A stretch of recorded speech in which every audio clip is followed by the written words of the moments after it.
Hello and good evening. My name is William Lake, and on behalf of the folks over at the Fresh Oil Company, I want to thank you for joining us in this panel discussion. Today, our interviewee will be Dr. Alleyne, Dr. Dean Alleyne, a retired UK head teacher and author. In a moment, I'm going to have Mr. Alleyne, Dr. Alleyne, tell us a thing or two about himself. However, before we go there, since he is the man of the hour, I'm going to have my panelists. We have a carefully chosen group of panelists that hail from places as diverse as Canada, the United Kingdom, St. Martin, the UK, France, and the United States of America. Okay, so I'm going to start in the tropics, and I'm going to ask Atalia Rogers, who is on mute right now, to unmute herself. Atalia, in addition to being a school teacher, is also a filmmaker. Atalia, say a thing or two about yourself, but you've got 1 minute to do it. Thank you. Good afternoon, good evening, everyone. I'm proud to be a part of this panel. Thank you for inviting me. And to Dr. Alleyne, much success. I've read parts of your book and it is very interesting and I'm wishing you well. So my name is Atalia De Rogers and I was born on St. Martin to the proud parents of Pastor Elias Rogers and Sister Mary Rogers. I'm married, I'm a mother of 2 amazing children. And of course, I did my formal education at the University of the Virgin Islands, where I have a bachelor's degree in the social sciences, economics, and social studies. I'm also a playwright, and recently I'm a producer. I've made short films dealing with social issues within our community, such as Mother Knows Best. I did The Wedding, and I did St. Martin is My Home. And at this point, currently I am busy working on a film called Finding Boaz, which is bringing awareness to the STI HPV, primarily though on what it does to the men, because men, yes, can get cancers from HPV as well. So I'm so happy to be here. I'm the founder and the president of Right Vision Production Foundation, and they are watching series. So this is just a little bit about me, and I'm glad to be here. Thank you very much, Atalia. But now, since we are on St. Martin, and St. Martin, there's a border, by the way, it's half French and half Dutch. We do speak French, un petit peu de français, but this is an English presentation. So I'm going to ask le docteur Sharon Fivel Desmarais to introduce herself and to say a thing or two about her life. And she's got 1 minute to do it. Dr. Sharon.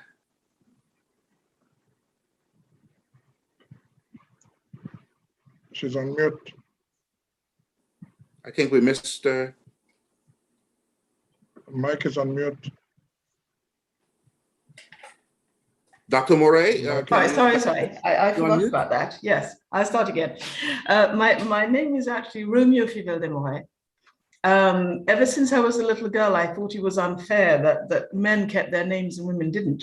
So before I heard about feminism or anything of the sort, I decided I'd keep my name, even if I got married. It so happened that I met a Frenchman when I was a student. We were both students at University of London, and he had a long name, Fivel Desmarais. So it's Romeo Fivel Desmarais. But mostly my students know me as Madame Romeo. So I did my primary education in Montserrat and the first part of secondary education.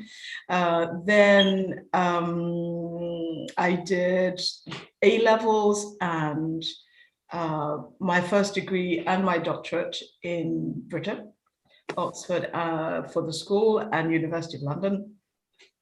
And after a break in Montserrat, which coincided with the volcanic eruption, family moved to France, where I am now in the Alps, just overlooking Geneva, in fact. And there I've been teaching at an Adventist secondary school for the past 23 years. And this is my first week of retirement. So I have a husband, a daughter who's grown up, and I'm now just retired. And I moved house today, so I managed to get home 10 minutes before before you started. Okay. Thank you very, very much, Dr. Fivel Desmarais. And moving back to those twin areas, there's the gentleman, he's also the principal of a school on St. Martin. If you hear me stress the R in St. Martin, it's because we're speaking about the Dutch side of St. Martin as opposed to Saint Martin, which is the French side of St. Martin. Okay, so I'm going to take a moment and introduce to you teacher Ian Maison. He is the principal of St. Dominic High School on Saint Martin. Monsieur Maison, you've got the floor. Okay, unmute yourself, please. Good evening, everyone. It's so great to be here talking about education. I have spent about 36 years in education, teaching at all levels. At present, I'm a PhD student doing creativity and innovation for change, University of the Virgin Islands. I believe that today's topic is very informative because here we are saying that we should not just, leave it all to the teachers, and that's great.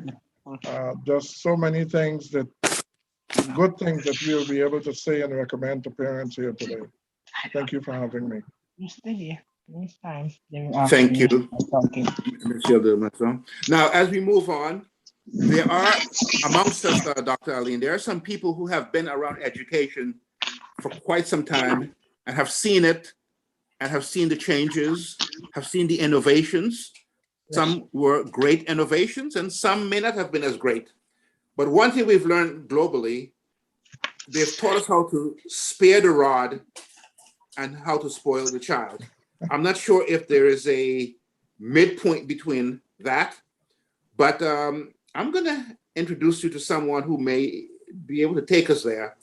I'm going to introduce you to a beautiful lady from Montserrat who has also been throughout, has a global touch, as a matter of fact.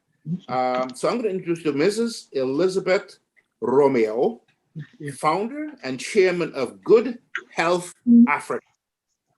And she's also, that's a charity in West Africa and is known as the Donald Romeo Community School. But let me not carry on, but let me have Mrs. Romeo speak for herself. Mrs. Romero, you've got the floor. Good afternoon. Okay. Good evening to all of you.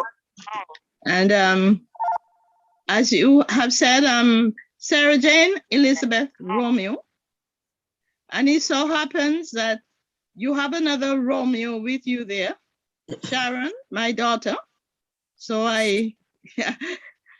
that's part of my CV. And Donelda was one of my students. And Thelma Gage, who is coming on, one of my students.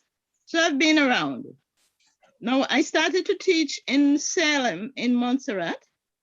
And I was 15 years old when I started to teach. At that time, they had what they call the pupil teacher system. You all are too young to know about all of that. So I've come to the ranks from pupil teacher up. We had to write exams and what have you. And so I graduated after writing exams, went to Teachers College in Antigua. Then I started with headships, principals, as most people say these days. And I've been principal of several schools. In 1995, when the volcano in Montserrat erupted, I was having problems with the ash. And so I decided I'd go to London. Why? Because I'm addicted to teaching. I heard that they needed people there to teach reading and mathematics, which I love to teach. And so I left for England to help with my grandchildren here. But it is said that it is it is a bad wind that doesn't do things for everyone. Somebody benefits when something terrible happens. And so having come here from the volcano, I met people from Kenya and decided I would go to Kenya to see what I could do to help out in education. And so that is how we started the Donald Romeo Community School, and we started in 2003. That's when we opened the school doors with 93 students.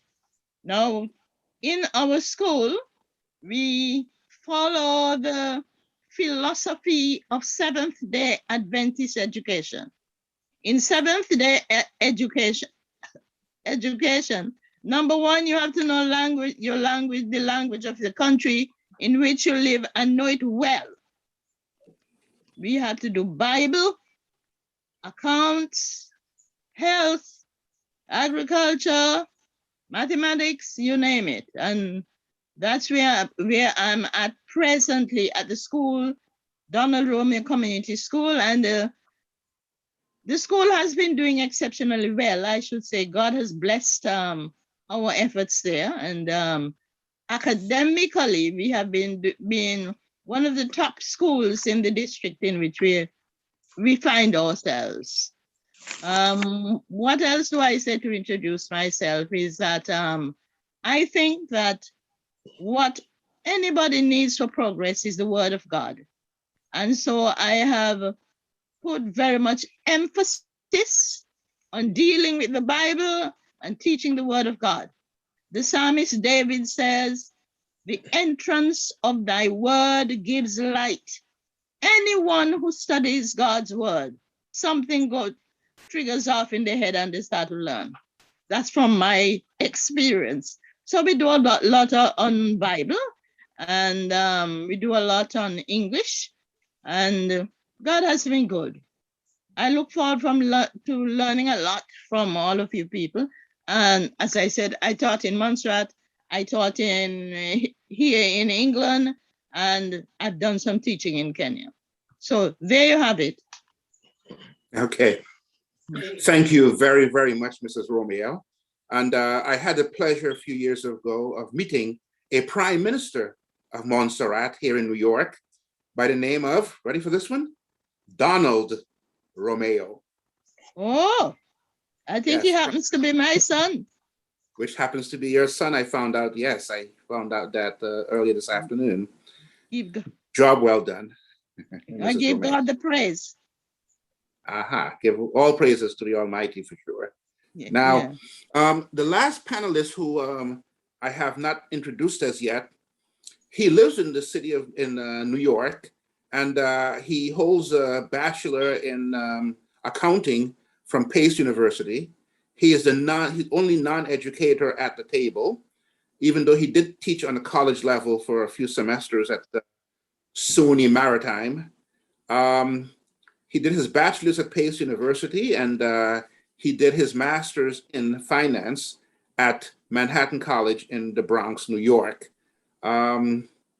He has been in the field for, 30 years and has been CFO of a company here in Long Island, New York. That gentleman, his name, of course, is William Lake. I know him well. I am him. So now that I've introduced the panelists, I want to take you, and I'm going to bring on Mr. Alleyne, Dr. Dean Alleyne. And Dr. Alleyne, I'm going to just ask you at this point to give us a brief bio just of yourself. And then I'm going to cut to a commercial, and then we're going to come back and have you deal with some excerpts that I have for you. Dr. Dean Alleyne, retired UK head teacher and author, you've got the floor. Okay, thank you very much, and all the panel. I was born in Barbados, came to England and did my first degree in geography, followed by a postgraduate certificate in education from the Institute of Education, London University, followed by a diploma in education, followed by the MA in education, and finally the doctorate in education. 35 years in education. It wasn't easy because during that time, it was a question of working 8 hours a day and finding time to go to university from 6 to 9, 3 times a week. It was tough, but there's nothing like persistence. Persistence is to success what carbon is to steel. I don't want to say anything more at this point. I think it will come out as we go through the conversation. Okay. Dr. Alleyne, we're going to pause for a word from one of our sponsors at this moment. And I do want to tell you, Dr. Alleyne, I am not a very superstitious guy, but in college, I made sure that my first roommate was from Barbados because I was told that that can bring my grade point, just by having a Barbadian roommate, can improve your grade point average by a certain percentage. That's the reputation Barbadians have as far as education. Can both make you look and feel good? Why not be a beacon and brighten someone's day with a smile from the Beacon Dental Group team, located at 1026 Blue Hill Avenue, Dorchester, Massachusetts. Proud sponsor of community events, including Summer Fun Day for the Kids. Visit www.beacondentalgroup.com or call us on 617-282-2146 to register for regular cleanings and checkups in our safe practice, state-of-the-art facility using digital x-rays. You can boost your confidence and happiness with our renowned cosmetic and advanced dentistry services, such as smile design, whitenings, veneers, crowns, dentures, implants, root canal and TMJ treatments, bridges, oral cancer screening, even get help for sleep apnea. Book your appointment online at www.beacondentalgroup.com. Call us on 617-282-2146 or email us via info@beacondentalgroup.com.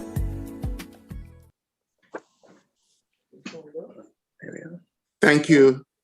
Thank you very much to our sponsors up in Dorchester, Massachusetts. I'm going to take you, Dr. Alleyne. You're now in the hot seat, sir. And so let me jumpstart this by asking you, what inspired you to write this book? Well, with 35 years in education, 4.5 of which I did that as a head, there were certain things that I saw and I thought they need something done. I felt something had to be done.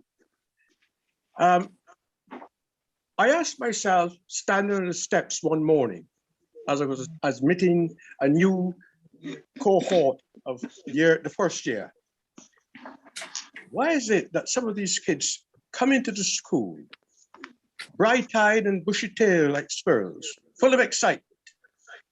They do well in the first and second years, year 7s and 8. And year 9, a number of them started to go down the chute. And these, may I ask, were very able young students. Once I had retired, and by the way, I wrote this book after I had retired, because as a head, you don't have time to do anything else but deal with politicians. After I had retired, I said, right, I am going to say something about this, but I'm going to also add suggestions that will help people right across all communities. The idea was to give parents a kind of toolkit which will enable them to help the children realize their fullest potential. Parents, in some way, think that children will automatically settle into their new school environment. And in this book, there are many ideas. There are many ideas that I think had to come out. I could go around the country for the next 100 years preaching my gospel, but I thought it better to put it in writing, knowing that it will probably reach more people than I could reach face to face. That's why I wrote the book. The society gave me something, and I wanted daily to put back into society some of what society gave me. You know, in one of the chapters in the book, you mentioned the impact of family values.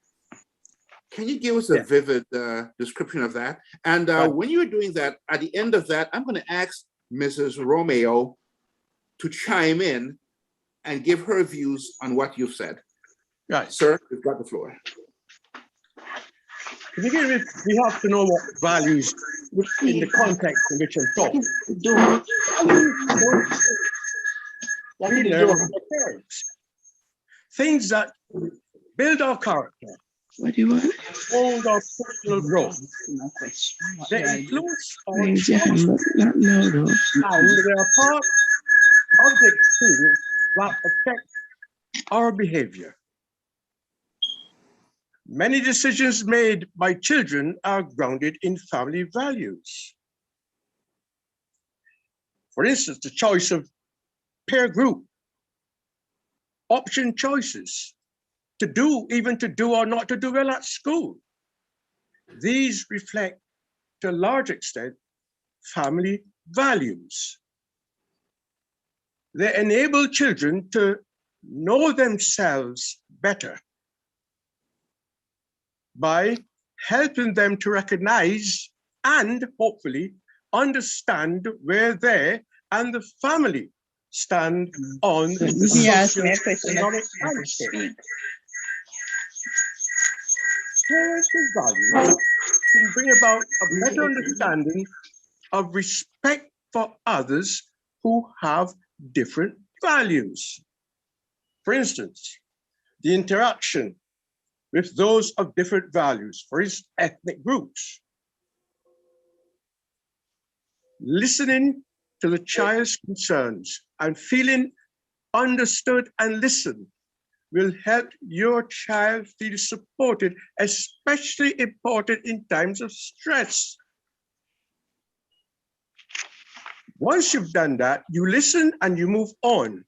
But the value placed on education by parents will largely determine the amount of emotional, the amount of time and financial investment they're prepared to make in a child's schooling and education.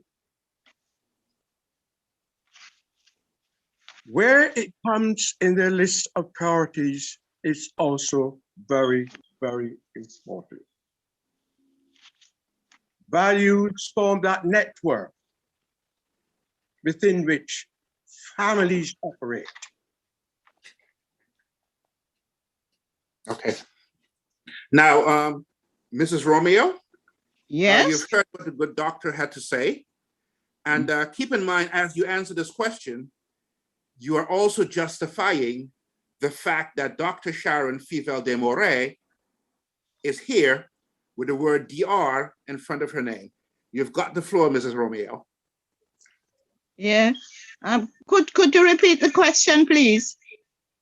The question was, I want you to chime in on what the doctor had to say, what Dr. Alleyne had to say.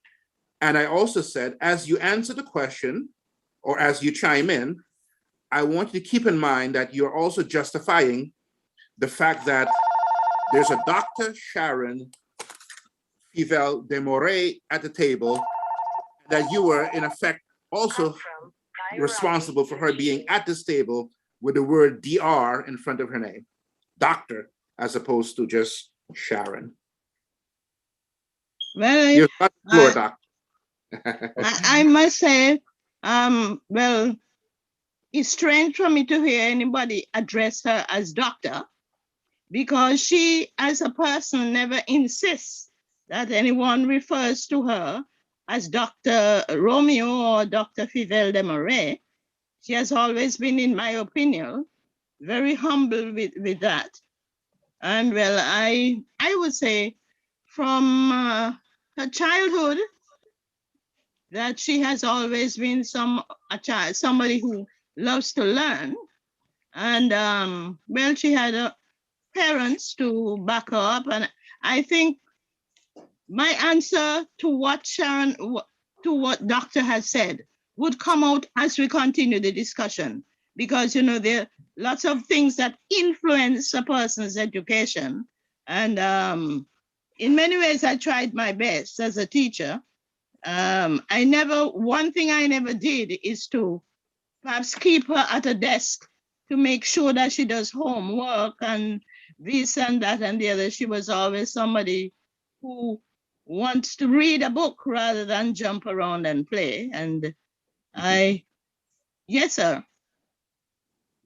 Okay. Now, Dr. Alleyne, the people of Montserrat, the government of Montserrat in general, the motto of Montserrat is that we are a people of excellence, molded by nature, nurtured by God.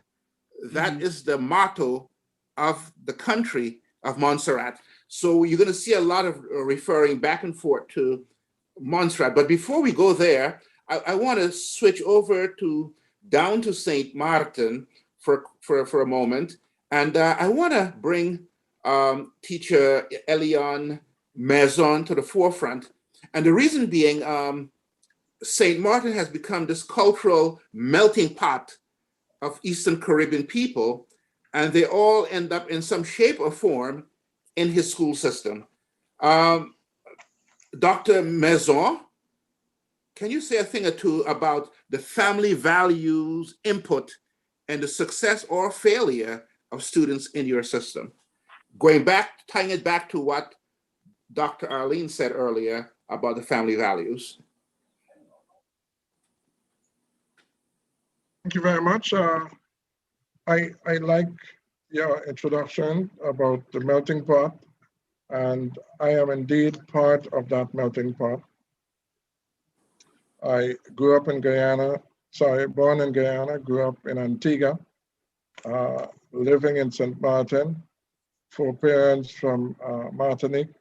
So I am a product of that melting pot. Connections all the way up in the UK and the US. I'm basically the only one in this region. So I understand so well what you mean when you talk about the melting pot. St. Martin is indeed a reflection of that melting pot on the broad scale. But when we talk about St. Dominic High School, we are talking about a faith-based organization. And I believe that all of the different cultures, all of the different creeds, they end up under one umbrella of Catholic education in a faith-based system. So when we start there, we know that we have pointed everybody back to the Creator, back to moral and ethical values. And I believe that is the foundation of the foundation that all children should have. And we are leading in that regard. Concerning how we would deal with it in terms of involving the parents in the decisions that we have to make and the children's decision, what we do in the first form, and that is like grade 7, what we do in the first form, we have active parenting.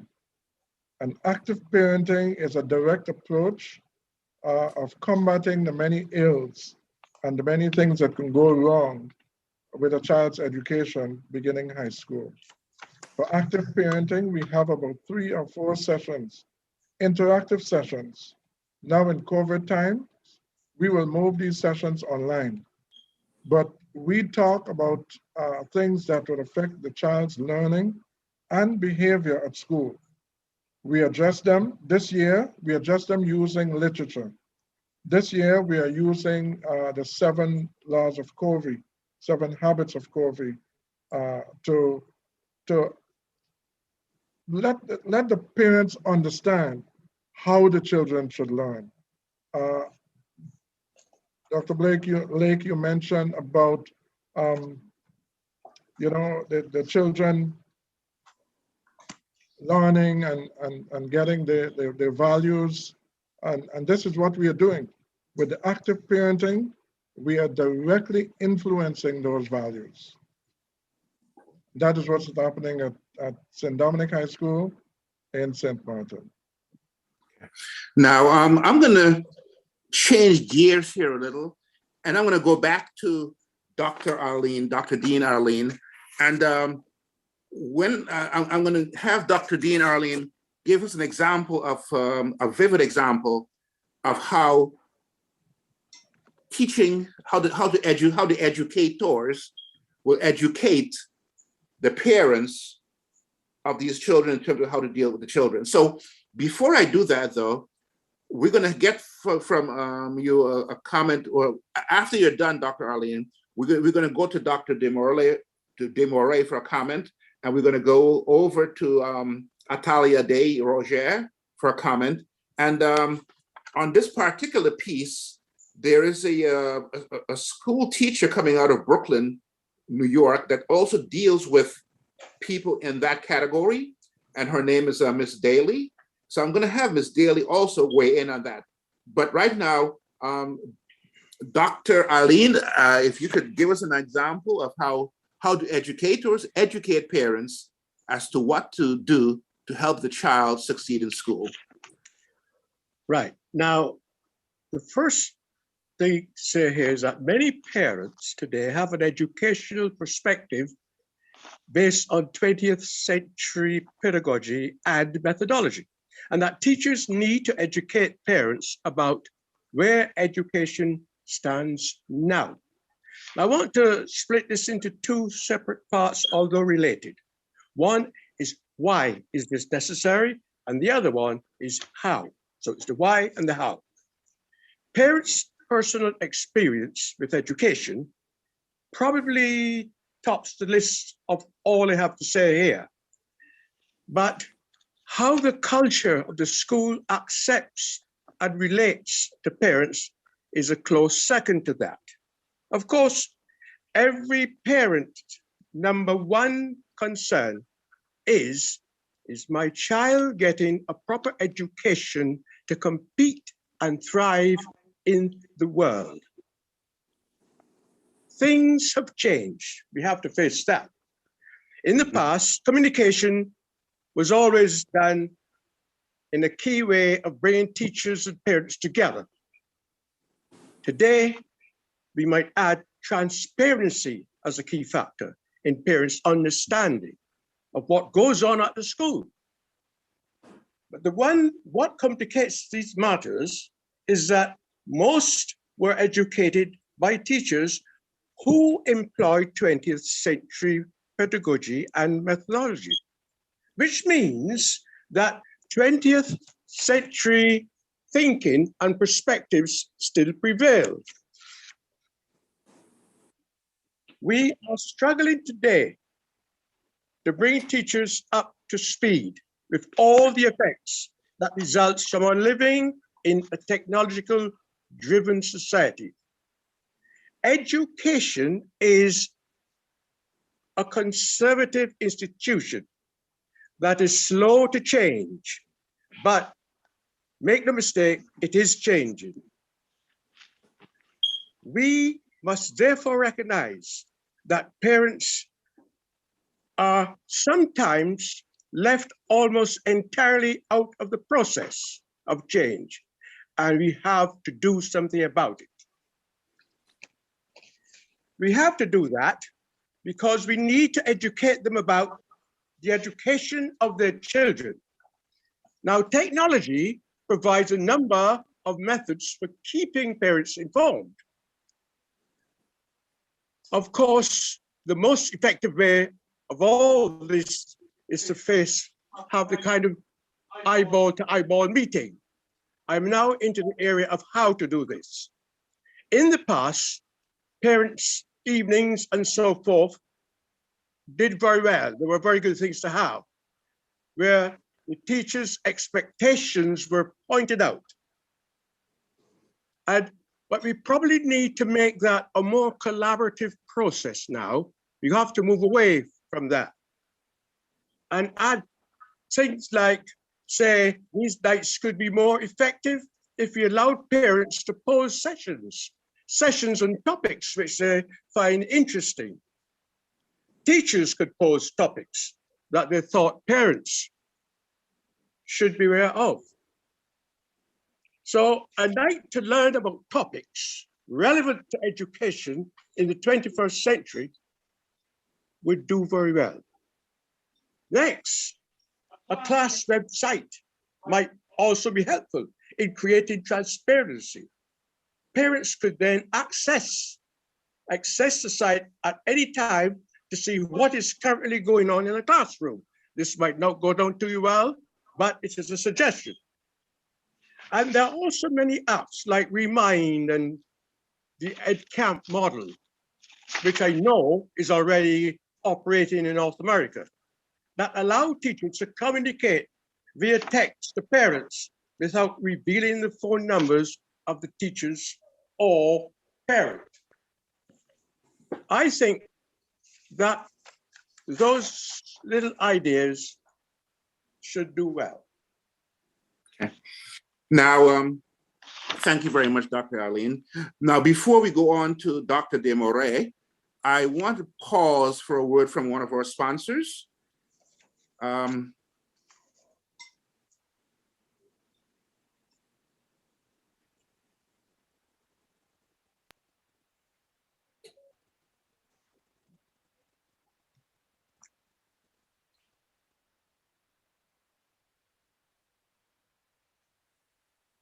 We care. We promote a calm, safe, and friendly atmosphere.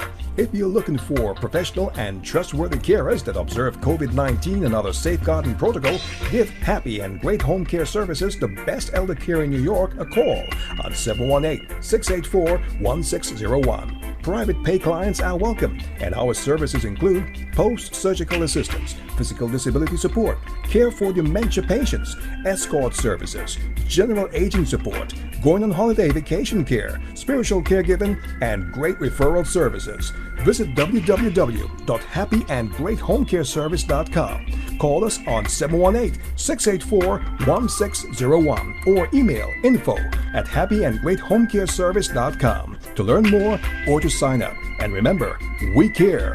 We're simply the best.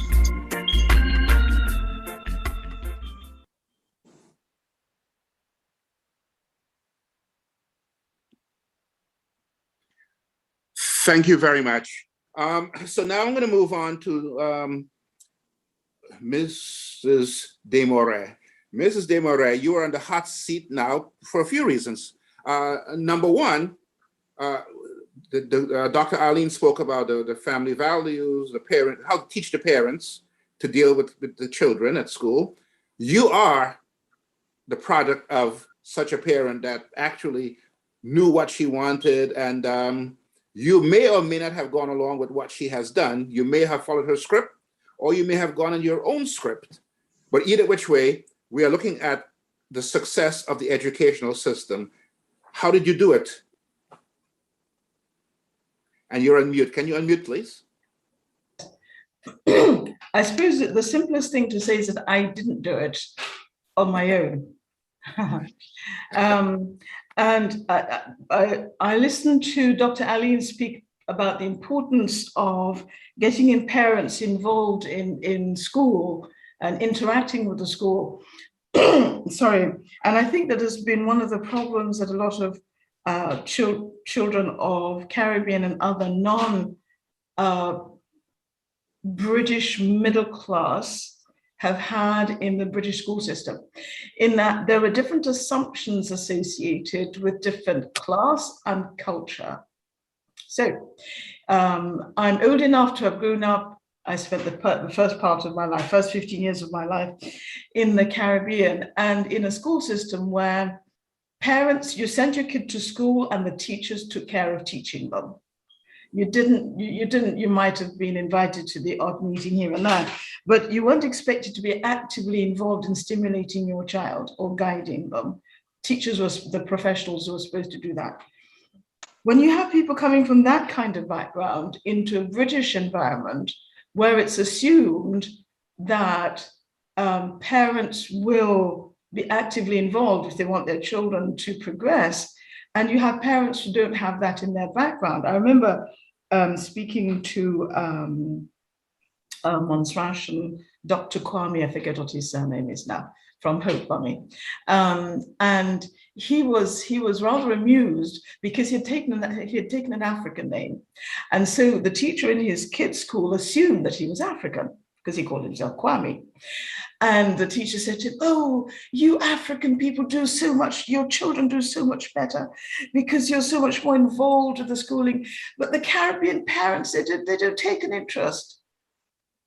And I thought how sad, because I knew how important education is for a lot of Caribbean people. However, if you don't know how to use the system that you're in, then you lose out. And I think a lot of Black children from the Caribbean in England lost out because their parents didn't realize that they needed to be actively involved with school in order for their kids to do much better. Regarding myself, I would say that perhaps there's something that was introduced into my upbringing that I think made a huge difference, but wasn't realized initially. My mother tells me that when she was pregnant, the local nurse told her, don't do your kid what people normally do, shut them up when they ask questions. If she asks questions, try to answer. See questions as something positive. And my parents took that ball and they ran with it. And I nearly drove them crazy. My favorite question was, why? And we tried. If they didn't know, they said they didn't know. They tried to find out, but they interacted. I mean, some of my best memories are Sunday morning breakfast and arguments at the dining table. 4 of us kids, the 2 parents, and we'd go for it. Or they'd tell stories about when they went to England and what it was like.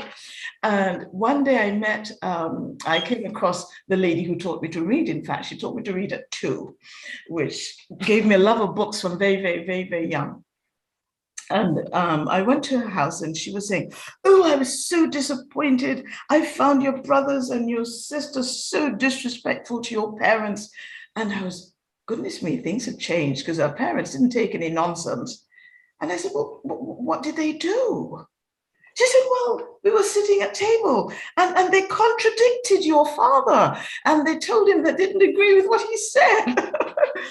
But I realized that in fact, they were just doing what we'd been brought up to do, which is to interact and discuss and ask questions and disagree and say whether we liked something or we didn't like it and so on. And I think for me, that was a foundation that gave me an enormous advantage when I went to school, because I found interaction and argument and debate and not accepting, what I was told as just normal. But the other thing was that my parents didn't say, if you go to university, they said, when you go to university, X, Y, Z.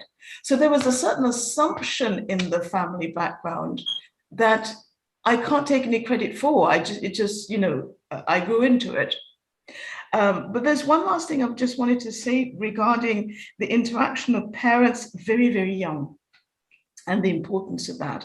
I was listening to France Culture, which is a French radio station, which does, culture, education, that sort of thing. And there was this expert on reading who caught my attention. He said, most people don't realize that it's by talking to your children that you help them to read. He got my attention there. He said, yes, when children talk to their parents, then they develop their oral and oral vocabulary. When they come across a book, in fact, what they do is they recognize words that they've heard. And so they don't just sound out the words and the letters. It means something to them already. So if they hear elephant, they've already seen the picture and they've talked about it and they know the color and the shape and whatever else when they see the word.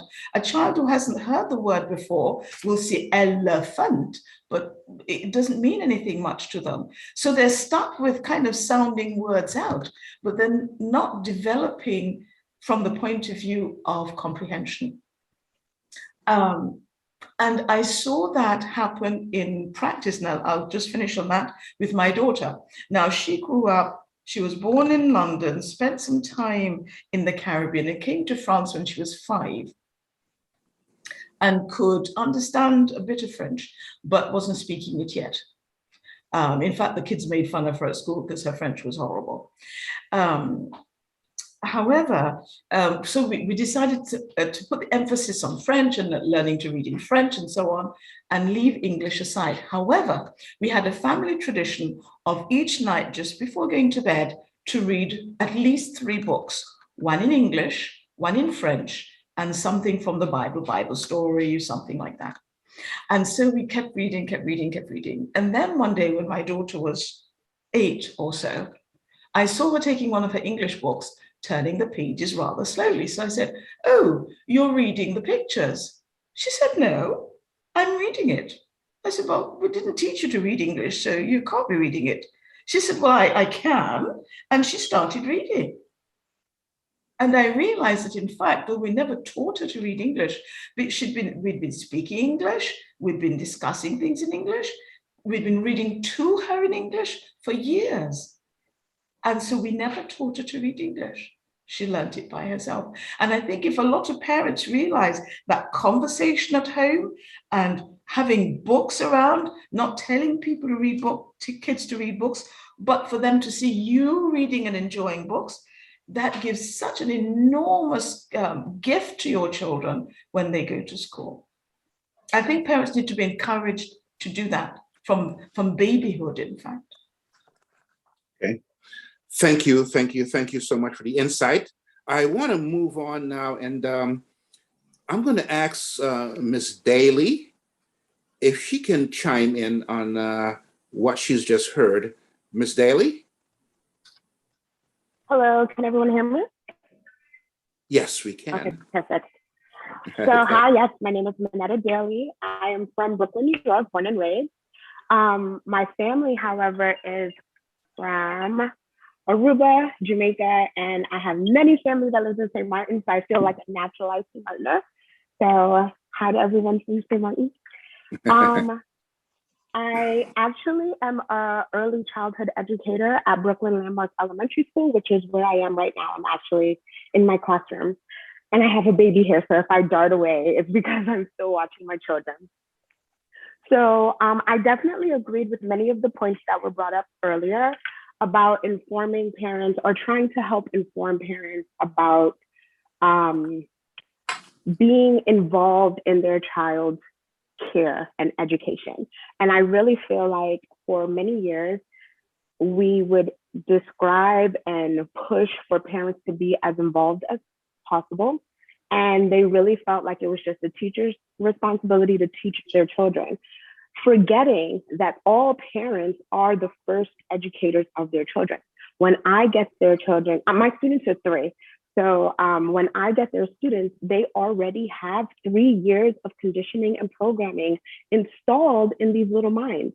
So all parents are their first educators. I am round 2, right? So I can help fix and tweak little things, but getting them acclimated into a school setting. Something I was writing notes while I was listening. So something else, the pandemic, because we went fully remote for over a year, it really changed the dynamic of parents' involvement. Before, I would have students for 5 days a week and parents would have them on the weekends, right? But during the remote season, I would have the students 2 days a week. Families would have them 5. And so then they would ask me, well, what do I do with these kids? Well, guess what? I've been telling you and warning you and giving advice about how to meet your children. So yes, reading to them, talking to them, involving them in activities that are regular day-to-day activities. You'd be so surprised how much information they all absorb. Even your interactions with other adults teaches them and informs them on how to communicate with each other. So yes, hold on, teach parents. Oh, and so in Brooklyn, where I work in Brownsville, which is one of the most impoverished neighborhoods in Brooklyn. And so a lot of the parents are children themselves or have no formal education, or they are actual working class families. Some, like right now, I have two families in my classroom that are teachers here in this actual school. So it's a wide range. Our goal as educators is to meet families where they are and try to bridge the gap between where we want them to be and where they currently are. So, and there's many methods for it, but it definitely takes a team, families and educators together. So that is what I have to say in response to what I've heard so far. Thank you very, very, very much, Ms. Daly. I want to turn that in a little slightly different direction, and I want to take it to Atalia. Atalia, you sit in the classroom, you are on St. Martin, you have students coming in. Many of the students you have, some are immigrants, some are not. A lot of the people are in the working class, and Moneta just mentioned, Ms. Daly just mentioned the working class aspect of things. Dr. Moray mentioned the middle class impact of things. And I know in St. Martin, all classes can get thrown together pretty quickly. As a matter of fact, the middle class, the upper class, and the upper class could all be related and sit in the same classroom. I want you to weigh in on that and take it back to what Dr. Alleyne said about teaching the parents. You've got the floor, Ms. Roger. Okay, thank you. The discussion has been quite interesting, and I'm following everybody, but I'll tell you this, regardless of the class, we do have some kids who are very brilliant. And as educators, we have to try to allow them to maintain their brilliance and still to continue to do well and to succeed. Now, over the years, despite the classes, I've had parents who, because I'm a high school teacher, I've had parents who, at this level of education, there are some parents, despite their classes, they begin to have a disconnect with their children. And what I have found to do over the years is to share a book that I bought from one of our local bookstores called The 5 Love Languages of Children. I don't know if you guys have ever heard of that book, but it's written also for adults. But many times, because of the disconnect with parents and their children, I would always have to bring it in. Listen, you have your daughter, she's smart. You have your son, she's smart. But because of the relationship where you are not connecting, you're totally leaving it to the school. You're totally leaving it to the school to develop your child, which is fine, but that's why we're here. But because of the disconnect, the child is only reaching so far. The child is probably not even given their full potential academically as they should. I would pull the parents in. These are the 5 love languages. Your child needs to hear affirmations from you daily. The child needs to know that you want to spend time with them. That's number 2. The 3rd love language is giving gifts. The other one is touch and doing things together. And sometimes this is what I use to pull parents in. And I remember, a couple of years ago, and it just happened that this gentleman was from Montserrat, and he connected with me because my mom is also from Montserrat. So we kind of, his son's teacher, we kind of drew close because, okay, we're connected somehow. And when I share with him, listen, this is your son. He's talented in so many things, but because of your relationship and what he's expecting from you as a father, he's not getting it. And I'm sharing it with the parent, and he began to cry. So the disconnect is real, and educating parents, sometimes I put on that hat.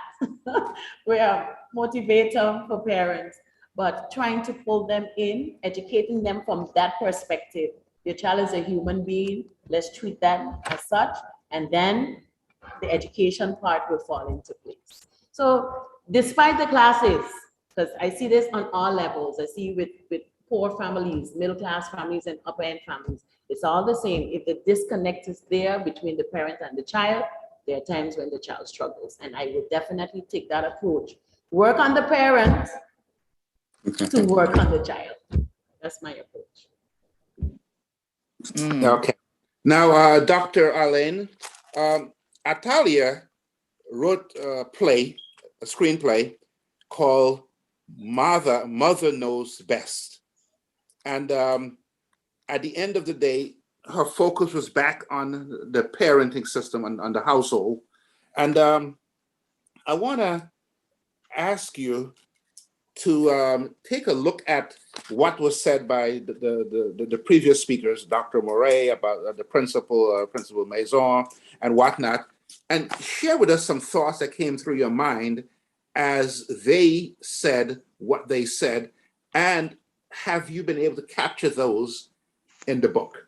And after we do that, we're going to pause for a moment from one of our sponsors, and then we're going to bounce back for commentary. Dr. Alleyne, you've got the floor. Okay. Active parenting caught my attention because this is what we're talking about here. Getting parents more involved proactively in the schooling of their children. You know, I know that there are many parents, thank heavens they're not the majority, who will take their child to school the very first day into year 7. And they expect that child to come out with super qualifications in 5 years' time without having the support and input of the parent. Now, that is where they're leaving too much to the teachers. That is where they're leaving all to the teachers. So any suggestions that can be developed will and ought to be beneficial to both the parent and the student itself. Active parenting.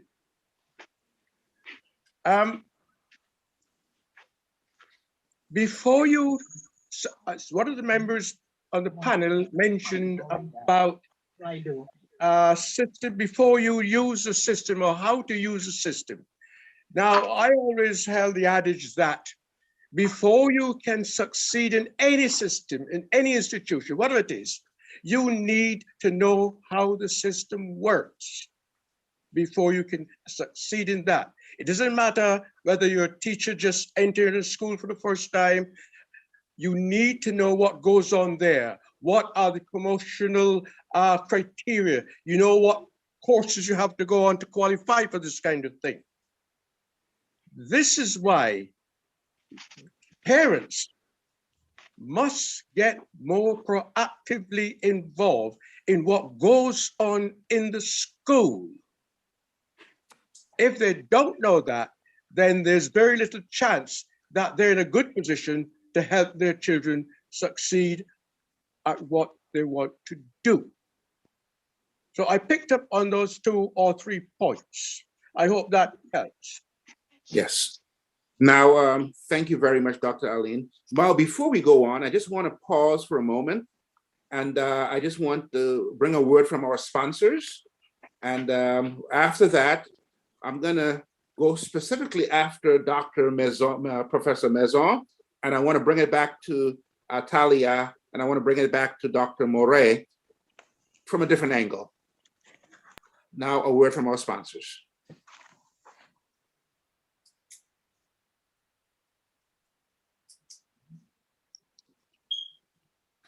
Be exquisite. Visit So Exquisite Boutique. It's the flagship store of fashion. Whatever size of fashion, from costumes to curtains, designer Jackie Dublin and her staff will give you a perfect fit every time. At So Exquisite Boutique, they aim to work around your budget to produce your dream outfit. So whether it's to purchase a gift certificate, or to book a consultation, or even to make a payment, call So Exquisite Boutique at 0208-885-0484 or 07782-377-922.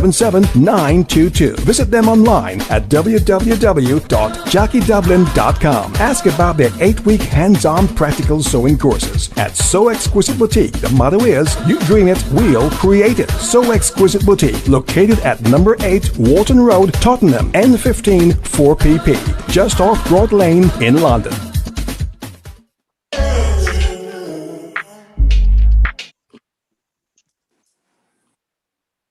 Thank you very much.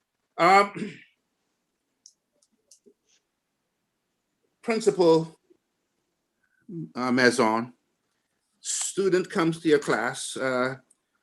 His father is taxi driver. His mother works the hotels at night, the casinos of St. Martin. The kid pretty much, these are immigrant students coming in. How much do you expect that tired parent to put into his child's education realistically? Mr. Maison, take the floor, please. Well, it may not be realistically, it may be ideally. Ideally, I would be expecting the parents to be putting in an enormous amount of attention and probably helping their children with expectation. But that is very idealistic.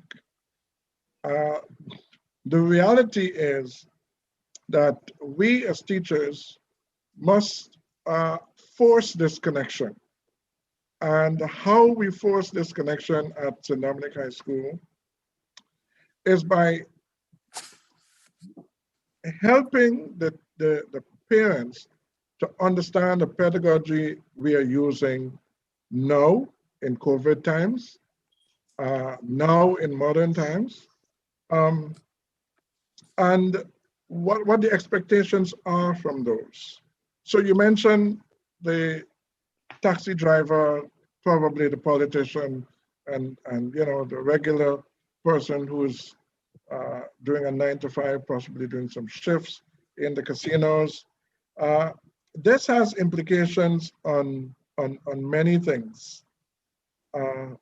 So let me talk about a few things, and then I will come and tell you about specifically ATL, approaches to learning.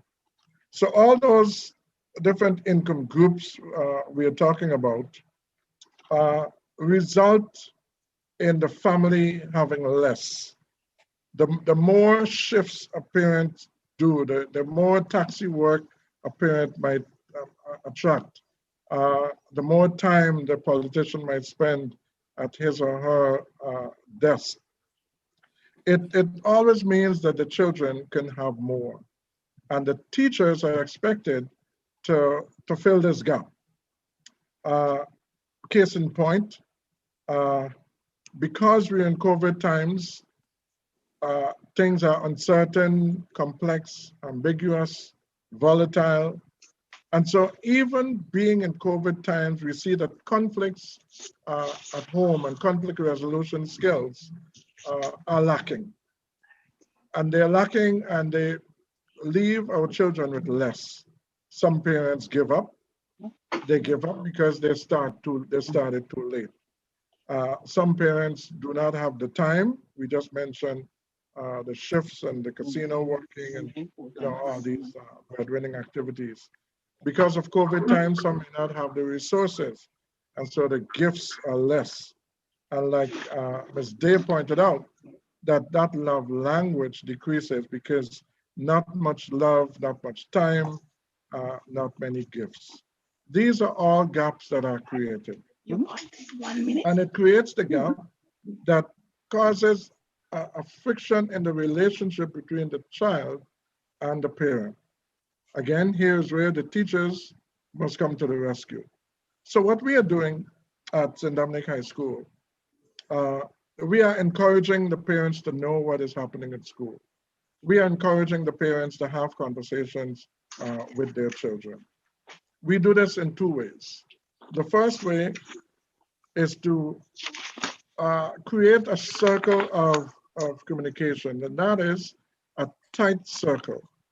Whenever there's something happening at school, you know the usual approach is for the parent to call the principal to say, I heard something happen in the classroom, I want to know. So we are saying, yes, we thank you for the call, but we would like you to talk with your child.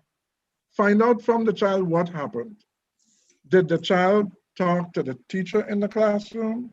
Did the child talk with the student? Did the child communicate with the homeroom teacher? And so when we put it on the parents, we find that there's a little bit more conversations happening in the home, and parents are getting the big picture from the students. able to understand what is happening in the classroom. The next approach is directly the approaches to learning. And this is where we are teaching the children, filling that gap from the parents. We are teaching them how to communicate, how to practice self-management, how to do their research and social skills.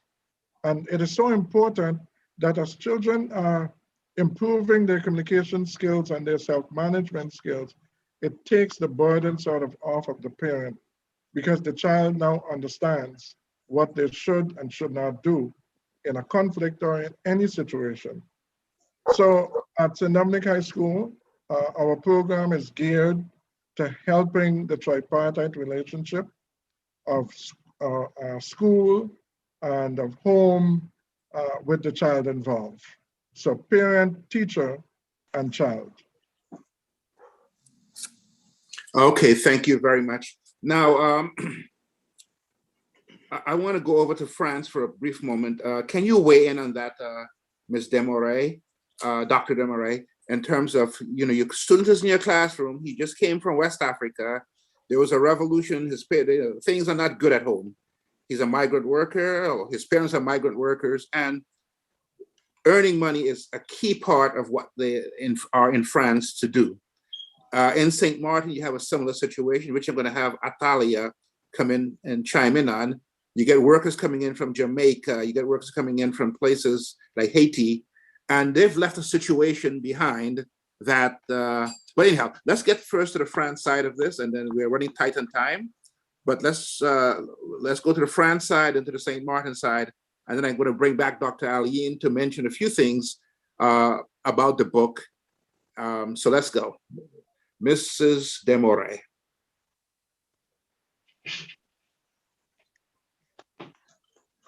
Are you muted, Mrs. Desmarais? Sorry, I keep forgetting. It's a bit of an awkward question to answer, in that I was teaching at a private school, not a particularly expensive one, but a private school. So people had to pay to go to the school. So it wasn't a school where you had the poorest children. Okay, so the case of the immigrant parent who has to work double shifts and that sort of thing wasn't really what we had. However, what a lot of people don't realize, okay, where I live, as I said, I look down on Geneva, and it's a place where a lot of people are anxious to go to work because salaries in Geneva are 3 times what we get on this side of the frontier. And there are many parents who work long hours. So the primary school, for instance, they open what they call the garderie. It's a kind of childcare facilities at about 7:30, so that the parents can drop their kids off and then go off to work. And then they keep it open until about 5:30, so that the parents can pick them up late coming back from work. Now, those parents, many of them are working in high-flowing office jobs and so on, in WHO and whatever else. However, their children may be just as neglected in many ways as the children of parents who are working low-paid, typical immigrant jobs. Okay. So it's not really just a question of the time available, but perhaps the input that the parent gives to the children to motivate them.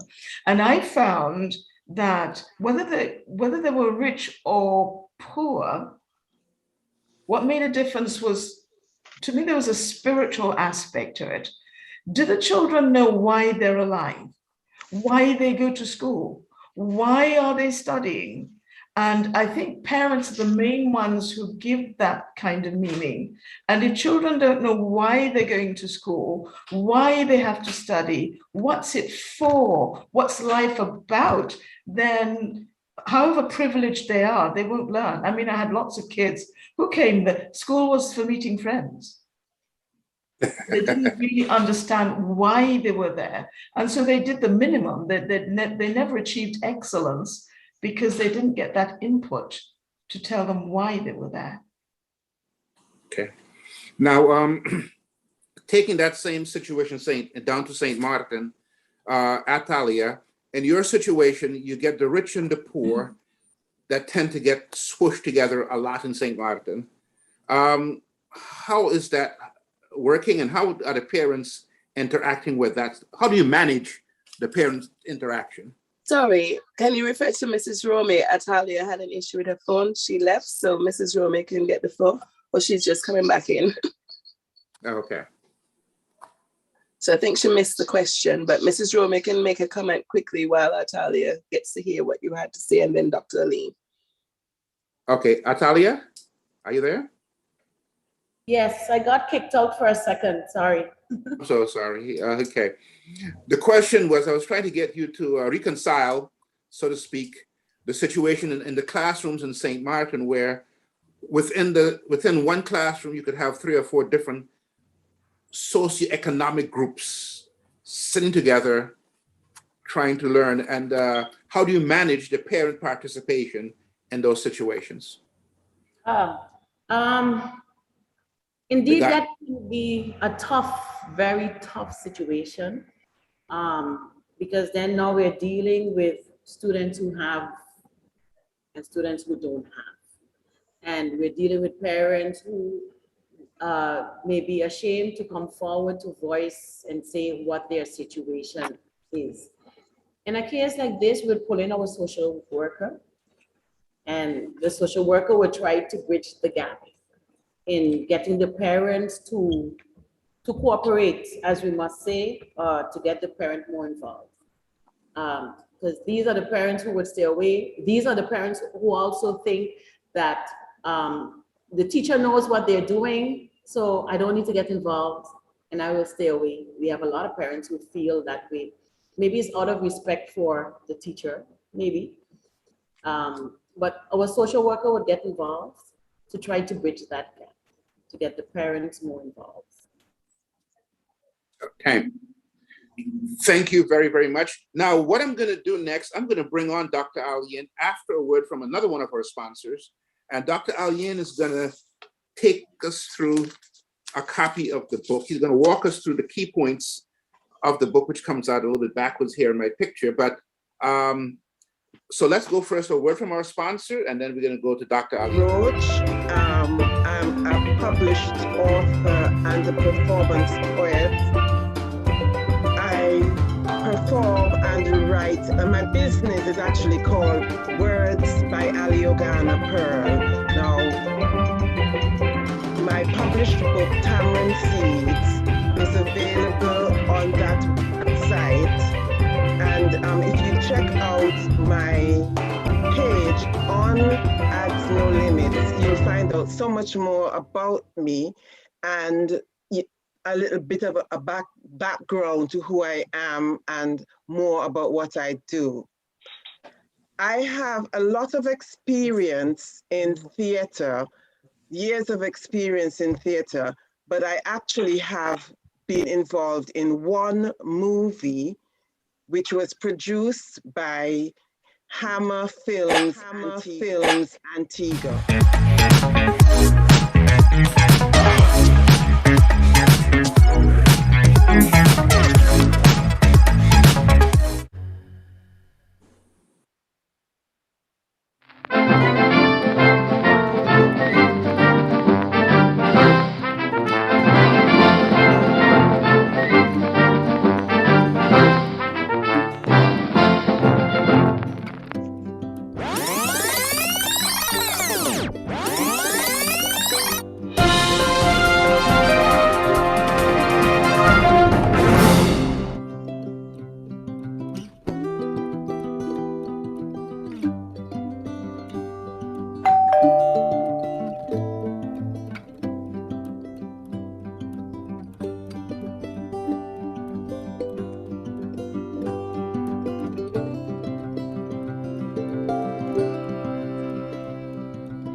Okay, from the look of things, it looks as if it has come back to me.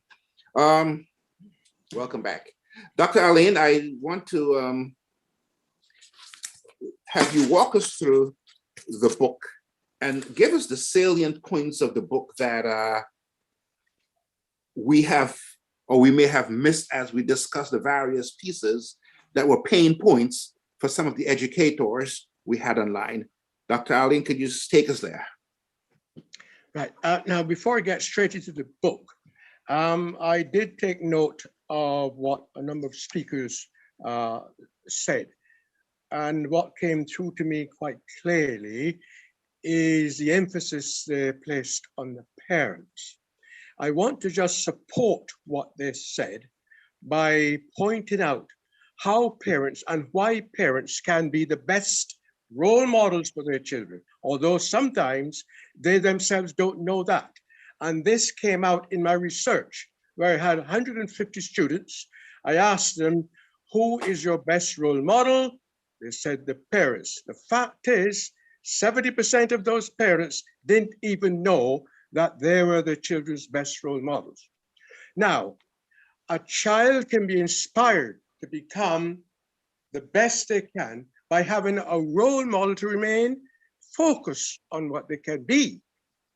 Now, research also suggests that a role model is well known and close to the child, like a parent, tend to find high achievement following. Parents are the first and most important teachers.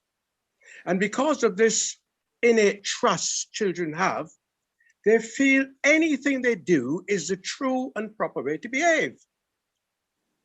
Children learn more by what they see and hear by what you and I can tell them. It is a question of seeing is believing. Parents have more influence over children than they probably realize. So a parent who becomes a positive role model can become a good mentor, both for formal and informal mentoring. Now, I don't want to go into how parents become positive role models because that's mentioned in the book, but I thought I had to say something on that separately. And now to the book. Don't Leave It All to the Teachers is a book for parents. Many parents tend to make the mistake that children will automatically settle into their new school environment. I therefore spent some time explaining why and how parents should prepare themselves first and then the young student for the new school. I also move on to family values, which shape the character and behavior of children at home and at school. Believe me when I say, and I know you will, that what the child sees and hears at home, the characteristics, they will take to school. Oh, yeah. I have no problem in assessing the family background by just assessing the behavior of a child. In year 7, I go on to say what are the kind of pitfalls and how to get your child to avoid falling into these pitfalls.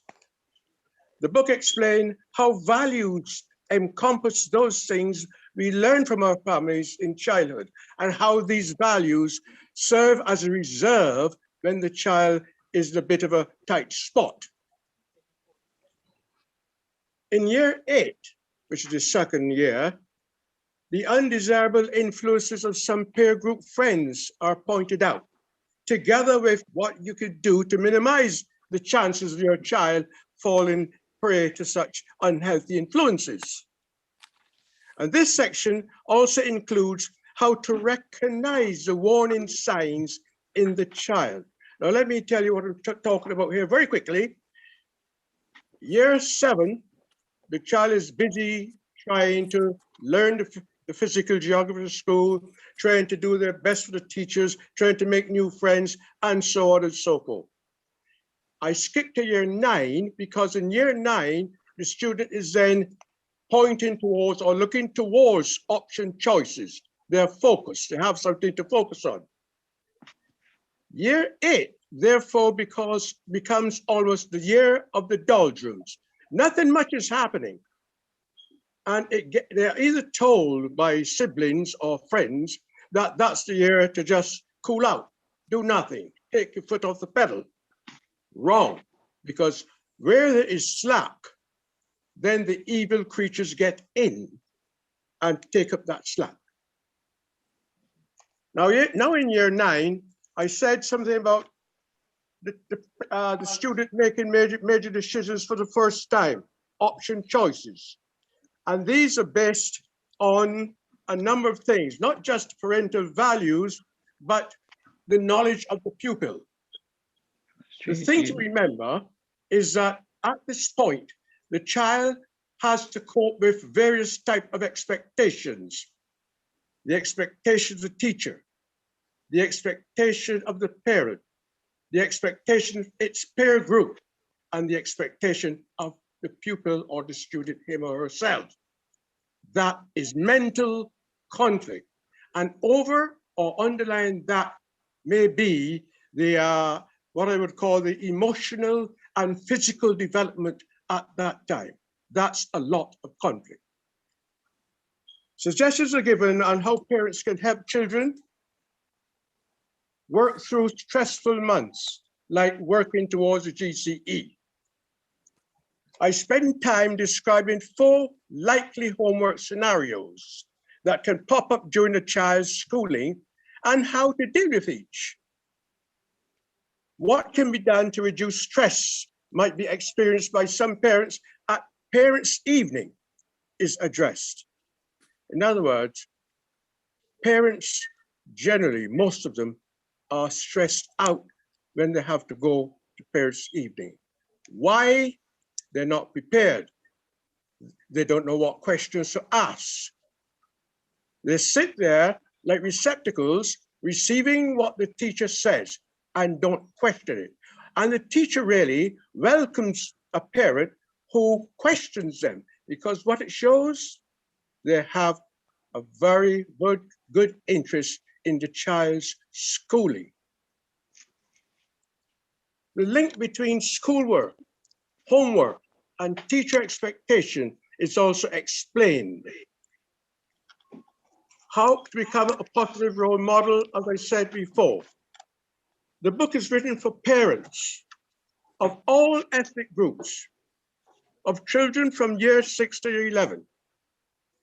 It offers them useful information about schooling and the part they can play to increase their children's chances of achieving well. It is a kind of book, a kind of toolkit of information and skills. It is not meant to be a blueprint to success, but it's an aid to success. And as such, it ought to be read through at least once and then be used as a manual or companion guide with which to assist your child throughout its secondary schooling. Each chapter, I list the problems or the likely problems, and each chapter closes with a list of suggestions.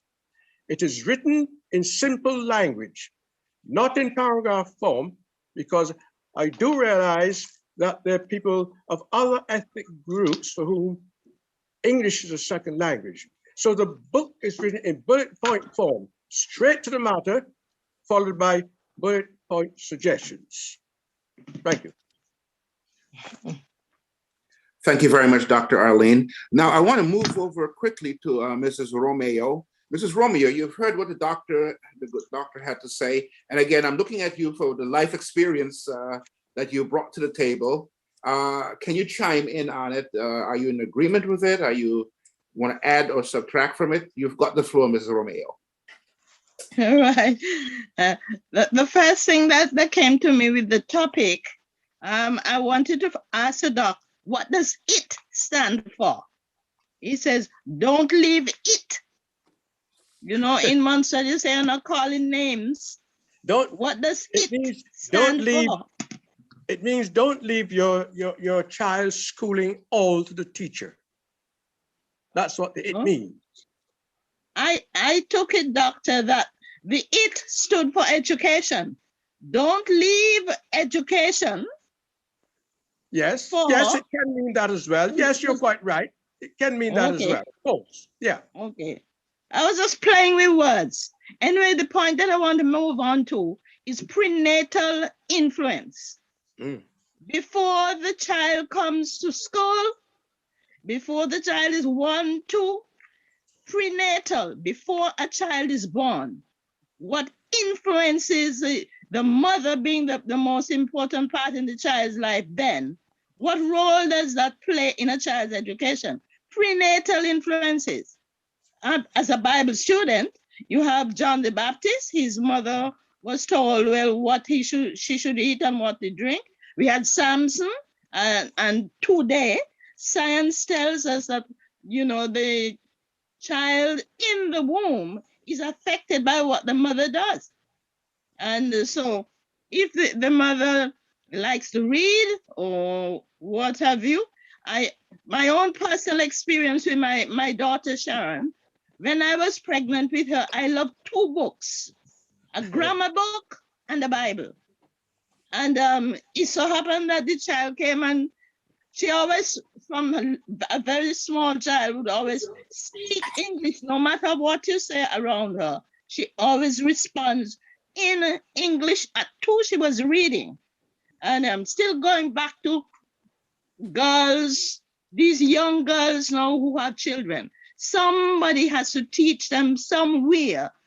And well, you can take your senior girls at school before they leave school to have topics with them to tell them about prenatal influences. If you smoke marijuana, what effect it has on your child? You don't do whatever, you don't read, what effect it has on your child. I just thought that I would like to chip in with that. That the child in the womb is influenced by what the mother thinks, what she does, etc. Last thing I was talking about the father, the involvement of the father in the children's learning. The fathers usually leave it up to the mother, whether to attend the PTA meetings or to be in contact with teachers and what have you. Very rarely that you find that the father is dealing with the education of the child. And so I would hope, Doc, from your book that I don't know how, perhaps when you do your next edition, that you will perhaps add that in. If you think science says that is what I said is true, and you might want to add it in your new book. But I want to thank you for your book. I think it's very, very well researched, and thank you for what you're sharing with people. And I hope that in some ways that room will be made to teach parents, teach the children who will be parents, what effect their behavior has on their children. I think that is what I thought of. And I love to teach mathematics. And sometimes you have conflict between the teacher and the parent, in that when the child goes home with the homework and the parent learn the concept in one way, and the teacher at school is teaching another method, and so you have conflict. For instance, in the process of subtraction, you have 3 methods of teaching subtraction. I always insist that the teacher learns how the child has learned to subtract to continue. The teacher has to learn the child's method rather than bringing in confusion when they go home and what have you. I think I'll stop at that because I know the time is running out. Okay, thank you very much, Mrs. Romeo. Now, before I move on, I'm going to open it up, Dr. Alleyne, to the general public so they can get a few questions into you directly. But before we do that, we're going to have a word from another one of our sponsors. And it's important to note that this book is also available on Amazon, Barnes and Nobles, Foils, Waterstone, and Litfire. It's important that those of you who are educators may want to make sure that at least some of the parents have a copy of this book in their possession at the PTA meeting. But anyhow, here's a word from our sponsor. Influence the child in your belly. Ladies and gentlemen, good evening. My name is Thelma Gage, and I'm delighted to be part of this event today called Don't Leave It All to Teachers. In my opinion, teachers are traditionally employed for the academic agenda, and as such, they're expected to enable and facilitate learning. I agree that there are multiple avenues of learning across society and even for everyday events. Learning for me is about reflecting on experiences, and I'm here to share with you how I've used my reflections and curiosity to learn deeper spiritual lessons from everyday, sometimes mundane experiences, and I've not had to be taught to do that. This trait has led me to produce my first book called Join Me in the Break. You can have a look. See me here sitting with a book open, always reading, encouraging you to join me too. The title speaks to the snippets of conversation or newspaper headlines that are discussed during break times. I've developed a website, and you can see more about the book there, including testimonials from persons who have purchased it, and an email. Like the book title, the email is joinmeinthebreak@gmail.com. And you'll see my mobile there as well if you wish to speak with me directly. Like the book cover, you're invited to join me for a reading. I'm now going to give you a taster of my writing.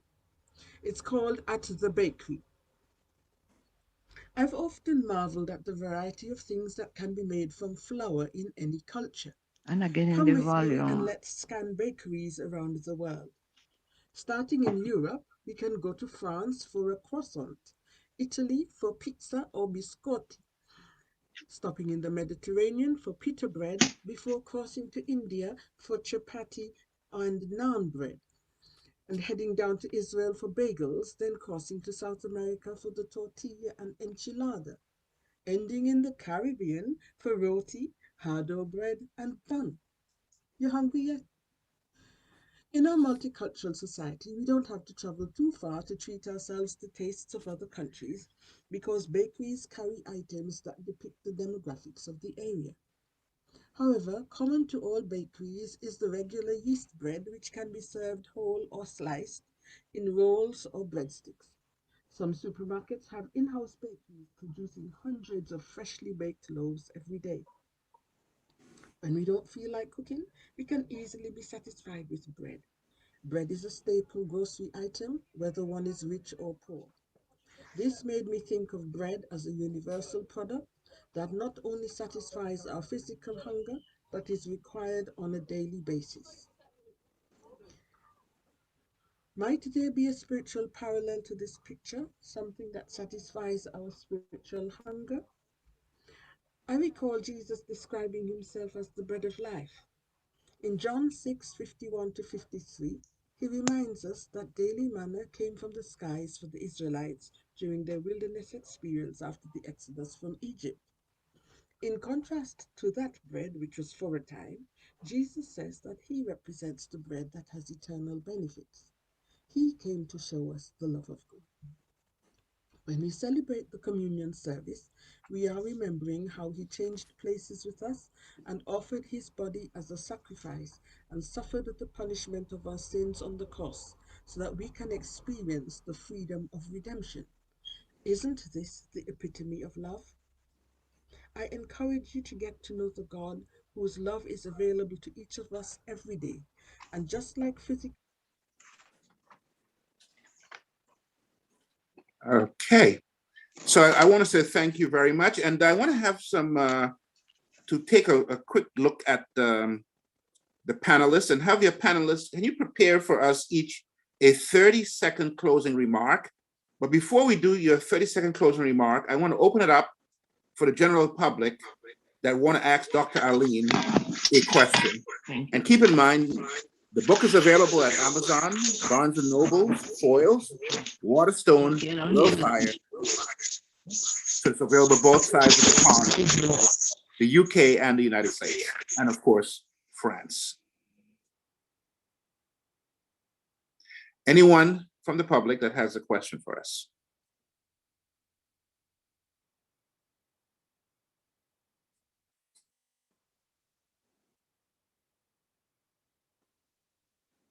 Okay, so what we'll do then, there are no questions from the public at this point. I know we've gone a bit over time. So I'm going to ask each of our panelists to give us a 30 to 45-second closing remark. And I want to start with head principal, Mr. Ian Maison. Mr. Maison, you are to unmute. Thank you so much. Thank you, Dr. Alleyne, for this book. I think it's great that you're encouraging us, not to leave it on the teachers, but the parents should be active. Hence my speech on the active parenting that we are doing. I noted that this book has 4 tenets, and that is the perception, expectation, responses, and outcome. It is so true that the parent can send the child to school and say to the child, look, you will be the next doctor, you will be the next pilot, you will be the next author. But if the teachers do not have the right perception of the child, then that can spoil the apple. As a principal, my first charge to the teachers was about perception. I wrote an article in 2016, and the article was entitled "The Wealth of St. Martin's." The wealth of St. Martin is her children. And so this is what I said to the staff. And so how we perceive the children coming in, that is what we will achieve. We cannot judge them by their circumstances, by their creed. We cannot judge them by their economic, position in life. But rather we have to perceive them well, because we believe, at least this is what happened with me. My mother sent me to school saying that, hey, you can be whatever you want to be. And so we are asking the teachers to perceive the children right and send them out, send them back into the world after 5 years with an enhanced expectation and positive motivation for them to be whoever they want to be. Thank you. Okay, thank you very, very, very much. I want to pass the baton on to Dr. Sharon Fivel-Desmarais. Dr. Moray, we use the word doctor because you've earned it, and we're going to make sure that we all know that you've spent those late nights working to get it. Please unmute yourself. I find it very amusing when people insist on calling me that. I think I've heard it more often tonight than I have in the last year. Most people know me as Sharon, who tells a children's story at church. A lot of them don't know I have a doctorate, but I don't talk about it. I think the thing that struck me the most in listening to Dr. Alleyne was his insistence on the the fact that parents are the most important influence on their children. And I think if we can communicate that to parents, it would be most powerful. I was impressed by Dr. Didier Raoult. He's one of the leading international epidemiologists, a French professor. And I was intrigued the other day to hear him, this big man, thousands of publications, known all over the world, and whatever else. But when he was talking about what influenced him the most regarding his values and the way that he did his profession with integrity, he referred to his dad. And I think if parents could understand that the powerful influence that they have on their children, not just to help them with learning how to do their maths and English and whatever else, but communicating to them the values that make a difference. Because a good education given to someone without integrity is really educating. You're going to be educating someone to be more efficient at being evil, let's say. If someone is given values that are positive, it can make all the difference. If parents can understand that that's their job, I think 3/4 of the work is done. Okay, thank you so much. Thank you so much. Athalia, I want to pass the baton on to you and give us your 30-second to 45-second closing remarks and observations. Okay, well, thank you so much. It was a real honor to be here. And it was nice meeting all of the other panelists, Mr. Maison and Pastor Brenda. It's good to see you guys. My closing remark would be that it was a very good read. I'm congratulating the author, Dr. Alleyne. But one thing I would like to leave for the parents that are listening is that get to know your child, get to know your son, get to know your daughter, so that when the emotions change, you can tell if you can seek to know more, and you can see from the get-go that something is wrong or something is not right. Okay, so get to know your child, and that's one of the takeaways that I got from his book. Because once you're sensitive to the needs of your child, then you can better assist the teacher and also help your child to move on. So it was nice meeting everyone. Thank you. Okay, thank you, Athalia. And we're looking forward to your next movie. Okay. Coming soon. We are now going to pass the baton to what I noticed people have been calling you Teacher Beth. So I'm going to follow suit and call you Teacher Beth. Can you give us your 30 to 45-second closing remark? No, I think that God created us so that we can serve him. Whatever the teacher does, whatever the parent does, should be for the creator. And the creator has created us for two things: service to man and service to God. If children go to school and they know they are learning to be of service, whatever they do, that they will be serving their fellow man, I think will have changes. And if they in turn will know when you serve your fellow man, you're serving God. So that's my humble contribution. And thanks to Dr. Alleyne for waking us up. Okay. Now I'm going to bring Dr. Alleyne in a few seconds, but I just want to make my closing remark. Like the topic, don't leave it all up to the teachers. Within my family, we have a long line of educators, here and there, here in the States, down in St. Martin, over in Curacao. We just have a long line of educators. I had a brother-in-law who briefly served actually, as Minister of Education to Montserrat for quite some time. I have a niece who makes sure that the teachers in St. Martin are very, very well paid. That brings us to, she has a teachers union there. So somewhere along the line, we got to make sure the teachers are paid, Dr. Alleyne. So my niece makes sure that happens. That's an important part of the picture also. So as we go across, we have the Catholic education. I have a niece-in-law of mine that is very much involved with Catholic education. She goes with the last name of Van Turen, and her husband flips the chart, and he does the same thing on the public education side. So they're our education power couple on St. Martin. So we've done our fair share, at least to make sure that, and I'm going to say this slightly, and don't throw things at me, guys, the teachers are well paid. Okay. Now, Dr. Alleyne, I want you to come back and give us your closing remarks.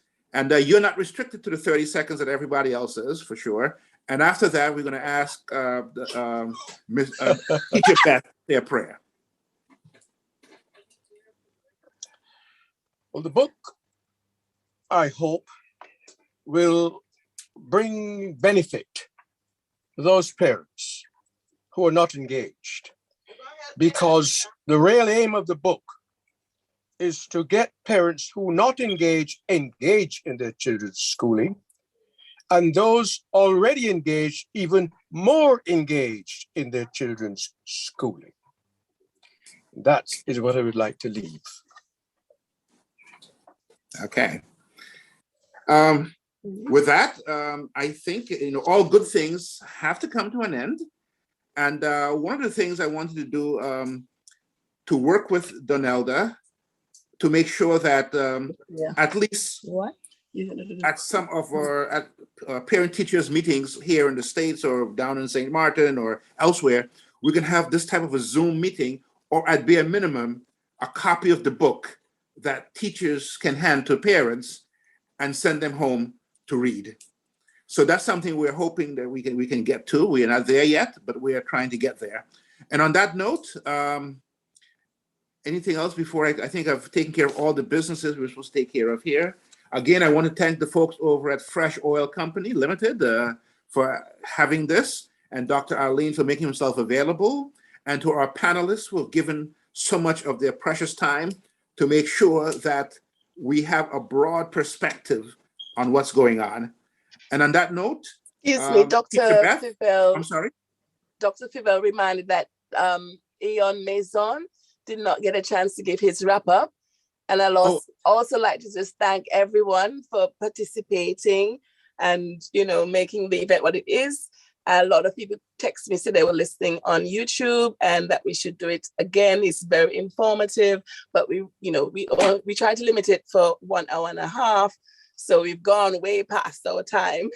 So we have to come back, another time. Yeah, but, everybody was appreciated. And it's on YouTube Live. So those who did not get to hear can get to listen again. So Mr. Maison, he was very, very cooperative and willing. And I think he sent me a note that he would like to get his parents of his school, to get the book. So. Now, two things I want to announce before we move on. First of all, I'm going to bring Mr. Eon Maison on for his closing thoughts. And I must apologize. I've been picking on you so much that I thought I've heard your name a few times. Okay. By all means, your closing statements. Thank you very much. Thank you to everyone. Thank you for the panelists, and especially to Dr. Alleyne. This is a seminal work, I believe, and others will follow. We must complete that triangle of parent, the teacher, and the child. And I believe we have started a good work in addressing the matter to the parent. Thank you very much. And like Donelda said, I am thinking of buying a set of these books for our active parenting in the future. Thank you so much. Thank you to the panelists, fellow panelists, and thank you everyone for watching, viewing, and listening to us. Thank you. Okay. Now I'm going to call upon Teacher Beth, not to teach us mathematics this time, but to say a word of prayer. Yes, kind Father, King of Kings, Lord of Lords, ruler of the universe, the first, the last, the beginning and the end, the great teacher, the great educator, we come to you in the name of Jesus, Lord. We want to thank you for this program, Father, wherein we have heard, we ask your forgiveness. Thank you for the Holy Spirit that has brought the ideas to us. Thanks to the Holy Spirit that has moved on Dr. Alleyne to write this book. We want to thank you, Lord, for those who contributed. We thank you most of all and best of all, we thank you for our chairperson who has coordinated it ably. Thank you for Donald and all those who in any way have contributed. We give you thanks, Lord, and grant that as we continue, that children will learn more of you so that when your kingdom comes, we will have a part of it. This is my prayer in Jesus' name. Amen. Yeah.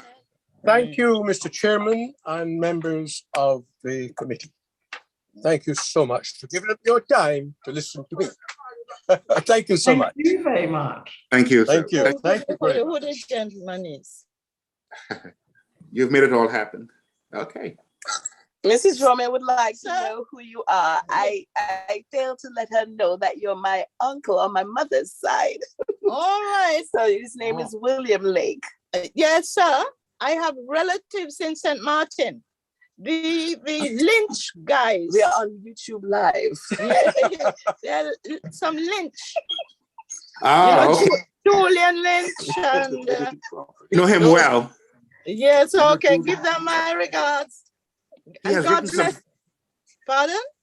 He has written at least one book on politics. Yes, good he has. God bless. Yeah, thank you so much.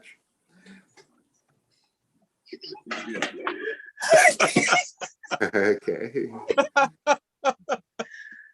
Okay. Cheers. Bye, Bye-bye. everyone. I have to close off the YouTube Live. Thank you. Thank you so much. Thank you Bye. again. Thank you. Bye. Bye. I'll get back to everyone. Thank you. Nelda, there's a question in the chat. Oh, okay. 1 second. I have to go back. Very well. Hang on, guys. There's a question in the chat. More focus on the younger children and their parents. S. Mingo said this was very informative and I would like a more focus on the younger children and the parents. I guess that's a sequel book. We'll have to follow up because every time we do these discussions, people want more. So thank you everyone for participating, and I'll try and close down the YouTube Live so that your comments are not going all over the airwaves. Okay, so I'm gonna end and